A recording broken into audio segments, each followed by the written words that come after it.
Assalamualaikum warahmatullahi wabarakatuh. Salam rahayu, salam sejahtera bagi kita semua. Mungkin Allah paling rahmat dan keberkahan bagi kita semua, amin. Nah, kali ini Bang ingin memberikan pawajangan tentang kembalinya wujud khotam yang berupa manusia, hewan, dan beberapa penampakan.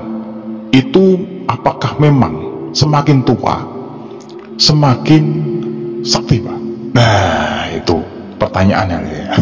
Akan kita bahas ini ya. Pertama, yang namanya khotam itu adalah penjaga manusia yang sudah kita bahas kemarin-kemarin, yang merupakan bawaan dari lahir ataupun dari keilmuan atau mungkin dari keamalan. Nah, di sini khotam sendiri yang sering seseorang itu tanpa mengamalkan, terus tahu-tahu dia merasa memiliki kekuatan atau mungkin pengikut atau mungkin pendamping atau mungkin adalah penjangkung. Di sini adalah yang mengamping-ampingi. Ini adalah dari nasab atau keturunan deh. Jadi orang tua kita dulu memiliki atau mungkin ilmu atau mungkin memiliki suatu yang namanya pegangan, terus menurun ke anak cucunya. Nah, ini namanya adalah khotam keturunan atau mungkin nasab ya, jadi jin dari nasab.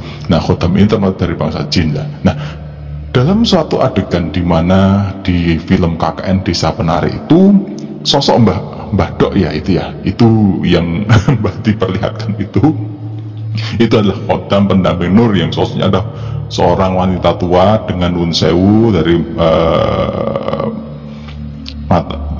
dari segi penglihatannya sudah yang sebelah kiri putih ya, itu ya, dan itu menyeramkan. Nah, sosok tua inilah yang memang membuat Badarawuhi. Nah, dari situ hormat, tetapi beliau berani menentang.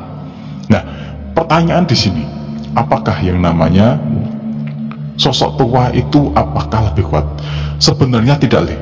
Dalam video Mbah pertama dulu, wujud itu tidak menentukan kekuatan. Nah, itu benar sekali. Kadang sosok yang kecil tetapi kekuatannya luar biasa, karena memang sudah dititahkan dari golongan yang baik, dari golongan yang bagus, khotam itu luar biasa kekuatannya. Nah, kadang wujud itu kan penampakannya, tetapi sosok aslinya kita tidak tahu. Seperti halnya kadang buah wadah cantik bersinar, ada yang menjadi sosok tua, ada yang menjadi sosok naga, tetapi apakah mereka kuat? Belum tentu. Kuat atau tidak itu tergantung dari level kekuatan dari kekuatan itu sendiri dan dari unsur ketuaan dari sang khotam. Unsur ketuaan di sini kalau orang Jawa itu istilahnya awu. Awu itu adalah istilahnya dalam arti unsur dari usia. Nah, ini kalah tua lah, kalau orang Jawa itu bilangnya kalah tua.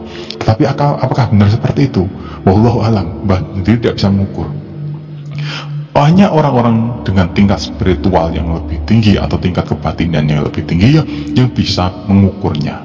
Kadang kita berhadapan dengan sosok yang besar, tetapi kalau dilihat dengan ilmu yang lebih tinggi belum tentu itu hanya penampakan, karena orang itu bisa atau mungkin khotam atau mungkin dari bangsa jin atau mungkin dari bangsa gaib itu biasanya ngungkuli. Nah, ngungkuli itu mengungguli perang angas istilahnya perang secara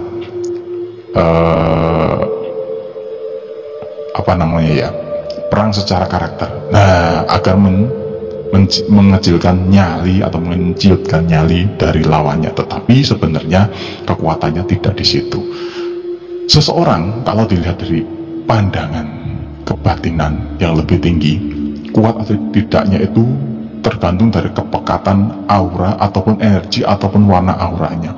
Semakin pekat warna aura yang ada di dalam dirinya menandakan bahwa kekuatannya luar biasa. Makanya di situ wujud tidak menentukan kekuatan.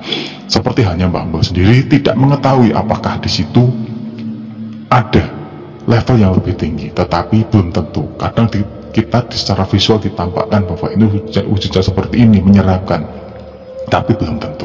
Dari pandangan yang lebih tinggi ataupun dari pandangan kebatinan ataupun dari pandangan spiritual yang lebih tinggi akan terlihat bahwa warna kepekatan auranya itu akan menunjukkan level. Ya, level itu ada tingkatan. Nah, di sini kalau istilah orang Jawa tidak ada kalah ilmu, tetapi adalah kalah awu. Nah, kalah awu sendiri, awu yang lebih tinggi belum tentu, karena mesti ilmunya berbeda. Mereka pun dalam penempaannya juga ngelakoni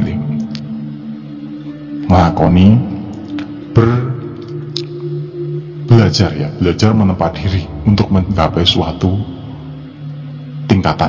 Nah ini, makanya semakin tua itu belum tentu, tetapi semakin hebat itu mesti orang yang lebih tua dan lebih lama berada di alam kegoiban. Nah gitu loh.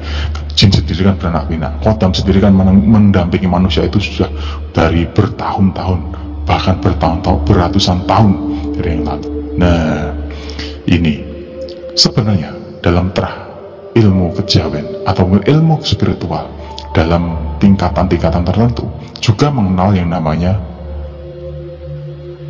tingkatan ilmu ya. Dalam hal ini adalah awu atau ketuaan. Makanya dalam orang Jawa kalau bilang wah iki awu kalah awu berarti kan kalah tua, kalah tingkatan ilmunya sudah berbeda. Nah gitu loh.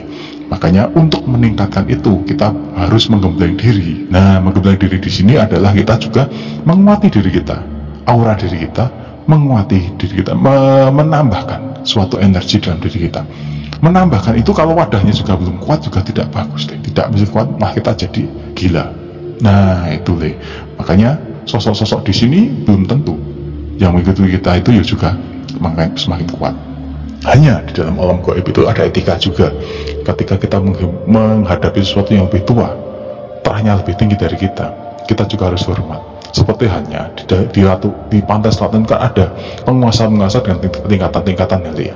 Ada ibu ratu, ada pateh-patehnya yang bergelarnya nyiror gitu. Ada beberapa pengalaman juga dengan tingkatan-tingkatan tertentu. Nah di situ juga banyak. Makanya juga bernama Kanjeng Ratu. Nah Kanjeng Ratu di sini sudah rajanya dari para pengawalnya itu. Nah ini wah sudah banyak lagi. Beda dengan Ratu Kidul atau mungkin Nyi Roro Kidul, itu sudah tingkatan di bawahnya. Tetapi apakah itu juga tidak levelnya berbeda? Tentu levelnya berbeda, tingkatannya berbeda, stratanya juga berbeda. Nah bagaimanapun sama juga dengan tingkatan kodam sendiri, semakin tua itu semakin tinggi, tetapi belum tentu ilmunya semakin lebih tinggi.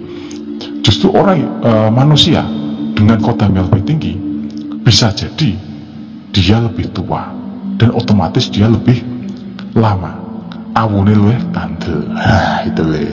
Nah sekian, tidak perlu diperpanjang lebarkan karena kita tidak diwajibkan, tidak diharuskan mengimani yang namanya kodam. Kodam itu adalah penjaga. Sebaik-baik penjaga adalah penjagaan dari Allah Subhanahu wa Ta'ala, Tuhan Yang Maha Esa, Pangeran Agaril Jagat. Manusia itu dikelilingi oleh malaikat. Malaikat itu bergerak atas izin dari Gusti Allah. Dan para penjaga-penjaga kita yang berupa kodam, yang berupa jin, yang berupa malaikat, itu tunduk dan patuh pada ketentuan dan ketetapan Gusti Allah. Tugas kita sebagai manusia dan jin dan malaikat adalah beribadah kepadanya. Tidak perlu saling menjatuhkan, tidak perlu saling menguatkan, tidak perlu saling mengarahkan ke hal yang bersifat kesyirikan ataupun kebaikan ataupun yang lain. Tugas kita adalah ibadah itu yang utama, karena ibadah itu menjadikan manusia, jin, setan, bahkan malaikat menjadi kuat. Wassalamualaikum warahmatullahi wabarakatuh.